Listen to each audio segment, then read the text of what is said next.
بسم الله الرحمن الرحيم. الحمد لله رب العالمين وبه نستعين على أمر الدنيا والدين. صلى الله على محمد وآله وصحبه وسلم وبعد. halkan waxaan ka soo jeedinaynaa baaq ay soo saartay mu'assasada Ar-Rahma waxbarashada iyo horumarinta ka shaqeysa. maanta waa maalin talaado ah, bishana waa 26 bishii koowaad 2021 waxaanu ku sugannahay magaalada Luuq. marka hore waxay la qaybsanaysaa mu'assasada Ar-Rahma xubnaheeda kala duwan, maamulka iyo xubnaheeda dhammaan dhibkii ka dhacay magaalada Balad Xaawo shalay oo 25 Janaayo ahayd 2021 waxayna tacsi u diraysaa iyo ducaba dadkii ku dhibaatoobay, ehelkoodii intii dhimatay Ilaahay subxaanahu wa ta'aala ha u naxariisto, inta dhaawacantana Ilaahay caafimaad degdeg ha siiyo, inta hantidooda ku baaba'dayna Ilaahay subxaanahu wa ta'aala badal khayr qabo wanaagsan Ilaahay ha siiyo subxaanahu wa ta'aala.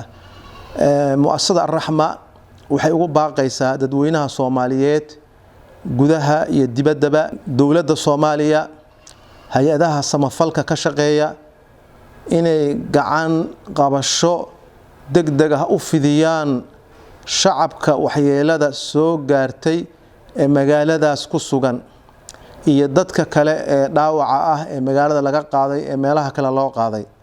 mu'assasada Ar-Rahma waxay horay gobolka uga qabatay acmaal fara badan oo kala duwan, waxayna hadda bilaabaysaa insha Allahu ta'ala deeq ururin iyo wax u qabadka dhibanayaasha dhibka uu ka soo gaaray dagaalkii shalay ka dhacay magaalada Balad Xaawo.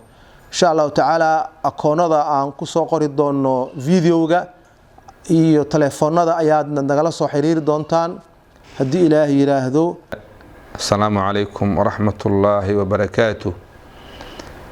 sida uu u sheegay gudoomiyaha golaha fulinta ee hay'adda Ar-Rahma Sheekh Maxamed Aadam Waadi, dhibaato aad u culus ayaa ka dhacday degmada Balad Xaawo shalay oo bisha January ay ahayd 25 sanadka 2021.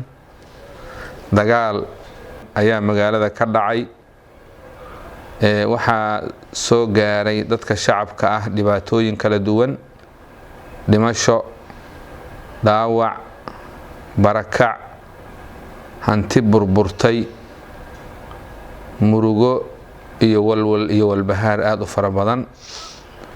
waxaan Ilaahay subxaanahu wa ta'aala ka baryaynaa dadkii dhibaatadaas ay soo gaartay, intii dhimatay Ilaahay inuu naxariisto subxaanahu wa ta'aala, intii dhaawacantayna Ilaahay uu bogseeyo, intii ay dhibaatooyinka kala duwan ee kale soo gaareen Ilaahay inuu ciwad khayr qaba siiyo tabaaraka wa ta'aala.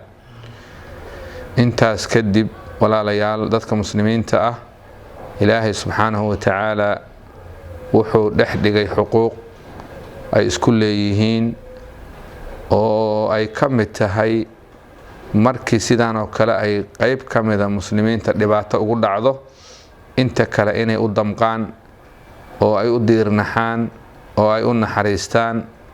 waana midda nabigeenu yidhi sallallahu alayhi wa sallam: mathalu lmu'miniina fi tawaadihim wa taraaxumihim wa tacaatufihim kamathali aljasadi alwaaxid ida ishtakaa minhu cudwun tadaacaa lahu saa'iru aljasadi bisahri walxumaa. dadka mu'miniinta ah markii la eego sida ay isu jecel yihiin, sida ay isugu naxariisanayaan, sida ay isugu tacaatufayaan, waxay ka dhigan yihiin hal jasada oo kale, hal qof jirka qofka haddii meel ka mida ama xubin ka mida ay xanuunto, inta kale waxay la wadaagahayaan xanuunka iyo soo jeedka.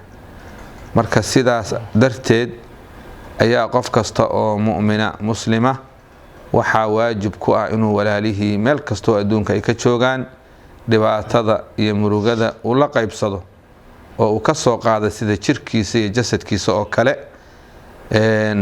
hadduu waxba u awoodin inuu u duceeyo ducada wax ka weyn ma jiraan. wixii uu awoodo oo dhaqaale ana uu markaas ku taro.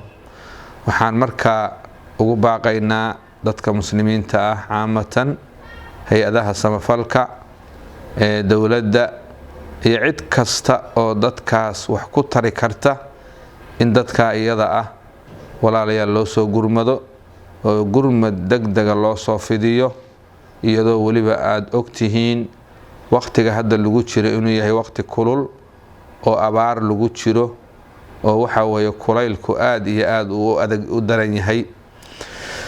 ugu dambayn waxaan leenahay walaalayaal, irxamuu man fi lardi yarxamukum man fi samaa.